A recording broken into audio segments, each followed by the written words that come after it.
அதர்வா நடிச்சு வெளியாயிருக்கிற டிஎன்ஏ படத்த பத்தி தான் பார்க்க போறோம். படத்துடைய கதாநாயகன் ஒரு காதல் தோல்வியில இருக்கிறாரு. காதல் தோல்வினால பொழுதன்னைக்கும் குடிச்சிட்டு, போதைப் பொருட்கள உட்கொண்டுட்டு சுத்திக்கிட்டு இருக்கிறாரு. இவர்னால இவருடைய வீட்டுக்கு நெறைய பிரச்சனைகள் தான் ஏற்படுது. இன்னொரு பக்கம் படத்துடைய கதாநாயகிக்கு பார்டர் லைன் பெர்சனாலிட்டி டிஸார்டர் அப்படிங்கிற ஒரு நிலை ஒண்ணு இருக்குது. இதுல இருக்கிறவங்க எப்பயுமே வெகுளித்தனமா இருப்பாங்க. மனசுல பட்டத அப்படியே பேசிடுவாங்க. இந்த ஒரு கண்டிஷன் காரணமாக இவங்களுக்கு திருமணத்துக்கு மாப்பிள்ளை வரன் அமையவே இல்ல. இப்படி இருக்கக்கூடிய தருணத்துல இந்த 2 பேருக்கும் திருமணம் நிச்சயிக்கப்படுது. திருமணத்துக்கு பிறகு எல்லாருடைய எதிர்பார்ப்புக்கும் எதிரா இவங்க மகிழ்ச்சியாவே இருக்கிறாங்க. இப்படி இருக்கக்கூடிய இவங்களுடைய வாழ்க்கையில ஒரு முக்கியமான சம்பவம் ஒண்ணு நடக்குது. அதன் பிறகு என்ன நடந்தது? அந்த சம்பவம் என்ன? இதெல்லாம் தான் இந்த டிஎன்ஏ படத்தினுடைய மொத்த கதை. இந்த படத்துடைய சிறப்பு என்னன்னா, இந்த படத்தினுடைய களம் தான். குழந்தை கடத்தல் அப்படிங்கிற அந்த களத்துல நம்ம நெறைய படங்கள் பார்த்திருந்தாலும், இந்த படத்துல இவங்க எடுத்துக்கிட்ட இந்த களமாகட்டும், அதுக்காக இவங்க படைச்ச அந்த கதாபாத்திரங்களாகட்டும், இதை இவங்க அணுகுன விதம் அப்படின்னு எல்லாமே புதுமையாவும், சுவாரஸ்யமாவும் இருந்தது. குறிப்பா படத்துடைய முதல் பாதியில அந்த மைய கதைக்குள்ள இந்த படம் நகர்ந்த பிறகு, படம் ரொம்பவே பரபரப்பாவும், சுவாரஸ்யமாவும் இருந்தது. பார்க்கக்கூடிய நமக்கும் அந்த பரபரப்பை உணரக்கூடிய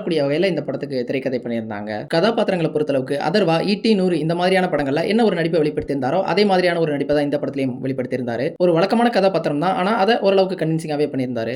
கதாநாயகியா நிமிஷா சஜன் ஒரு அபாரமான நடிப்பை வெளிப்படுத்தியிருந்தாங்க. நிறைய இடங்கள்ல அவங்களுடைய நடிப்பு ரசிக்கும்படி இருந்தது. அடுத்ததா பாலாஜி சக்திவேல் ஒரு போலீஸ் கேரக்டரா வந்திருந்தாரு. அதுவும் ஓரளவுக்கு ரசிக்கும்படியே இருந்தது. இந்த படத்தினுடைய ஒரு குறையா தோன்றுனது என்ன அப்படின்னா, இந்த படத்தினுடைய முதல் பாதி உண்மைக்கு நெருக்கமாவும், ஒரு யதார்த்தமான ஒரு த்ரில்லர் படத்தை பார்த்துட்டு இருக்க ஒரு உணர்வு ஏற்படுத்துனுச்சு. ஆனா கதை நகர நகர 2ஆம் பாதிக்கு மேல ஒரு சில நல்ல தருணங்கள், ஒரு சில சுவாரஸ்யமான காட்சிகள் இருந்தாலுமே கூட கதாநாயகனே எல்லா செயல்களுமே செஞ்சு முடிச்சிடுறாரு. காவல்துறை செய்ய வேண்டிய செயல்கள் எல்லாத்தையுமே இவரே ஒரே ஆளா செஞ்சிடுற மாதிரியான காட்சிகள் தான் நிறைய வருது. இந்த காரணத்தினாலேயே ஒரு யதார்த்தமான த்ரில்லர் படத்துல இருந்து இந்த படம் ஒரு ஆக்ஷன் த்ரில்லர் படமா, ஒரு ஹீரோ வில்லனுக்கான படமா மாறிடுது.